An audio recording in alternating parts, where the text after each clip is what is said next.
Good, how are you? No weapons on you? No, sir. Cool, just come to me and turn around, put your hands behind your back, okay? Yes, sir. Appreciate it. What started as a family dispute escalated into a murder for hire plot.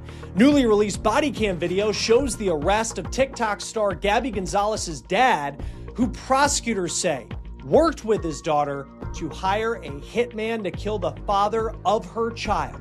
Lizard.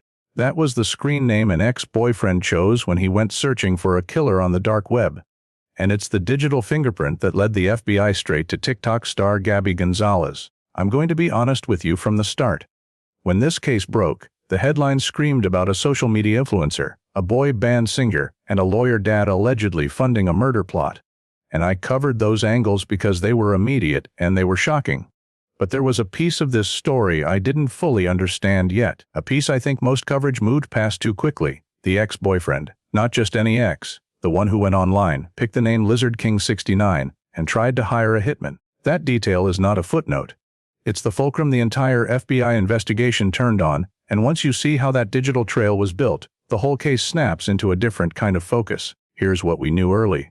Gabby Gonzalez and Jack Avery shared a daughter, and they had been locked in a custody fight since 2020. Co-parents. I take care of the doctor's appointments, the dentist appointments, and the therapy appointments. Gabby Gonzalez told her hundreds of thousands of followers on social media she was co-parenting with her boy band singing ex, but she allegedly wanted him dead.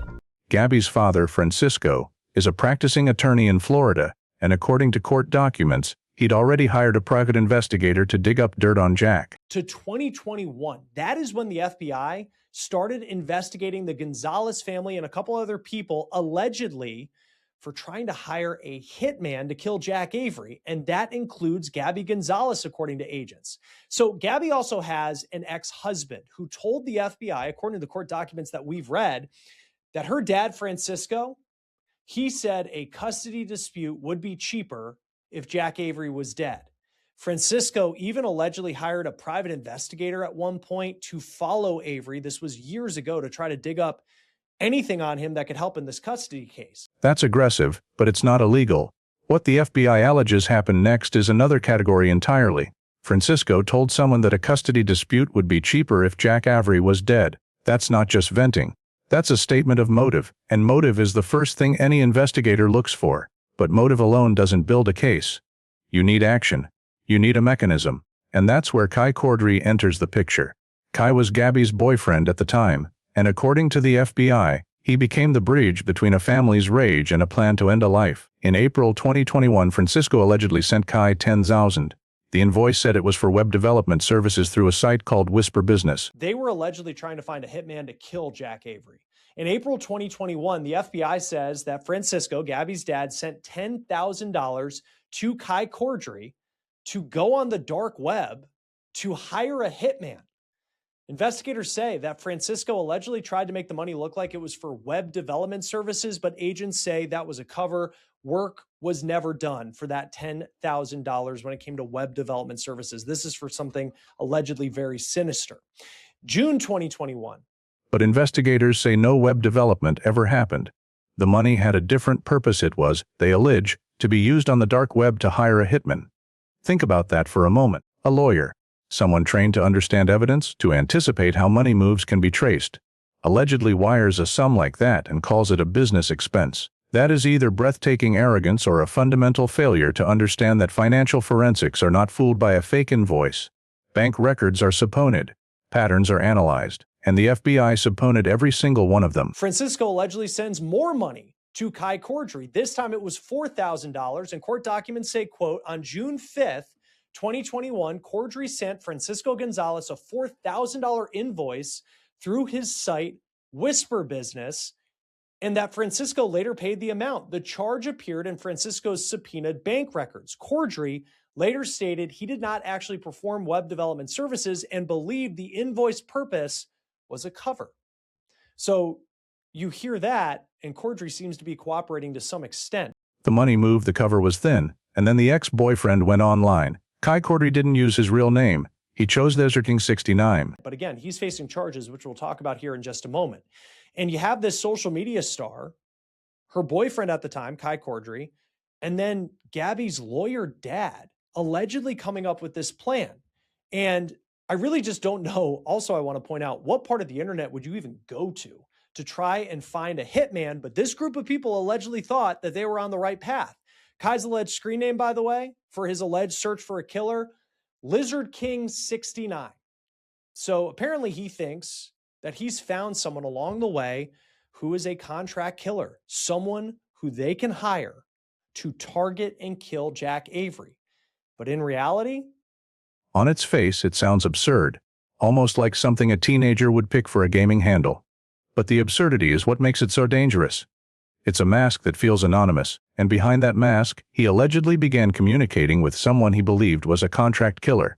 He described the target, he discussed logistics. He treated the arrangement as a transaction, payment for a permanent solution to a custody problem. But the person on the other end of those messages wasn't a killer at all. It was an undercover FBI agent. Every word Kai typed, every question he answered, every detail he confirmed, it all landed directly in the hands of federal investigators. the person that he was communicating with was not a hitman at all. They were speaking to the FBI. Agents had access to everything that Kai communicated with this person he thought was a hitman online. And not only do investigators have those alleged messages, Francisco allegedly had a phone call with who he thought was an FBI agent. He used some code words, they say, but he was talking not to a contract killer. He was talking to a member of the FBI. The screen name was foolish. The search was real. The FBI was waiting, and that's the moment everything changes. Because now the Bureau didn't just have a suspicion, they had a live operation, with a cooperating agent on the inside of the conspiracy, receiving messages that laid out intent, capability, and payment. At this point, the investigation had three targets: Kai Cordry, the alleged facilitator, Francisco Gonzalez, the alleged financier, and Gabby Gonzalez herself. Gabby, her dad, and her ex-boyfriend, Kai Cordry, they have all been charged with attempted murder, conspiracy to commit murder, and solicitation of murder. Now, as for Jack Avery, he actually said on a podcast last year that he was told by the FBI that he was the target. The FBI says they recorded conversations between Gabby and Kai discussing how the plan could go wrong. Another witness told agents that Gabby talked about using Bitcoin to pay for the hit and wanted the death to look like a car accident. Is facing charges in this case. But how does Gabby herself factor into this? She allegedly had conversations with Kai about the plan and how it could go wrong. And the FBI says they have those conversations recorded. The FBI also says that they have another witness who alleges that Gabby said that she wanted Jack dead and that she allegedly talked about a plan to use Bitcoin to pay for the hit on Jack. And she also allegedly said that she wanted Jack's death to look like a car accident. A car accident. The kind of event that happens every day, that nobody questions, that closes a file without an autopsy if nobody pushes. Now I want to pause here and ask you to do something. Look at that detail, a staged car accident, and compare it to the public persona Gabby projected on TikTok. She posted about co-parenting. She posted about doctor's appointments and therapy sessions for her daughter. She built a following on radical honesty. If what the FBI alleges is true, then every one of those videos was a performance, and the real script was being written in secret messages about how to murder look like a wreck on the highway. Ask yourself, what does that gap tell you about what was actually happening behind closed doors? I'm not asking you to answer now. I'm asking you to hold that contradiction in your mind as the evidence continues to unfold. Let's address the strongest counterargument a defense attorney is going to raise. It's the argument you've probably already thought of. Maybe this was just talk, venting, dark humor in a family group chat that spiraled into something that looked worse than it was. Maybe Kai was role-playing online, never intending to follow through. That's not a weak argument. People say terrible things during custody battles they would never act on. But here's why it fails under the weight of this particular evidence. The $10,000 wasn't hypothetical. It was transferred. The invoice wasn't a joke. It was a fabricated business record designed to deceive. The messages to the supposed hitman weren't vague. They were operational. And Francisco himself allegedly got on a phone call with who he thought was the killer, using what the FBI describes as code words.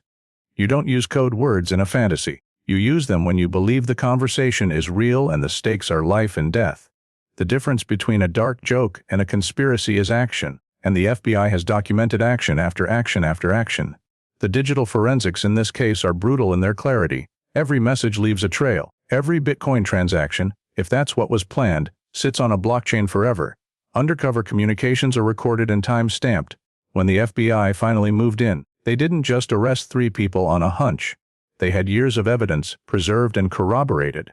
Chain of custody for digital evidence means every message was logged, every server was imaged, and every communication was verified. That is not the kind of case that falls apart under cross-examination. It's the kind that builds a wall brick by brick until there's nowhere left to run. So where does that leave us? The forensic process is certain. The evidence has been collected, analyzed, and preserved. Now, the good news here is that the plot to kill Jack was foiled, and roughly 4 years later, after the FBI says Francisco talked about paying thousands of dollars to kill the singer, deputies moved in and took Francisco into custody in Seminole County, Florida, outside Orlando, and this is body cam video of that operation. But the legal process is still unfolding. Gabby Gonzalez posted bond and is out of custody. Her father and Cordry remain behind bars. Now, the judge gave Gabby a $2 million bond, and she was able to post that. So she is out of jail as this case moves forward. As for her 2 co-defendants, her dad and her former boyfriend, they are still being held in jail as this case moves forward. No trial date has been set, and I am not going to pretend to know what a jury will decide. But he did put out a statement after the arrest of the mother of his child. He said, quote, "A few days ago, 3 individuals were arrested in connection with an alleged plot to kill me. One of those individuals is the mother of my daughter. For years, my family and I have endured intense public scrutiny, false accusations, and deeply painful attacks on our character and reputation. Throughout that time, I chose to remain silent out of respect for the legal process and, most importantly, my daughter. Right now, my focus is on being the best father I can be. I'm thankful to have sole custody of my daughter, who is safe, healthy, and deeply loved. I look forward to continuing to build a peaceful and stable life for her. I also want to express my sincere gratitude to my family, friends, law enforcement, and the Los Angeles County District Attorney's Office for their support throughout this process. And finally, to everyone who has supported me and withheld judgment while the truth unfolded, thank you. Always seek the truth." That's not my job. My job is to show you what the evidence actually says, not what I wish it said. And here's what I can tell you. The moment there is a development, a ruling, a plea, a piece of evidence unsealed, this channel will be the first place you hear it. I don't do speculation. I do documents. I do body cam. I do the paper trail that shows you exactly how a case was built from the inside out. If you want to be part of that, you know what to do. Subscribe, turn on notifications, and do not rely on the headlines. The real story is always in the evidence, and that story is still being written. We'll be here when the next chapter breaks.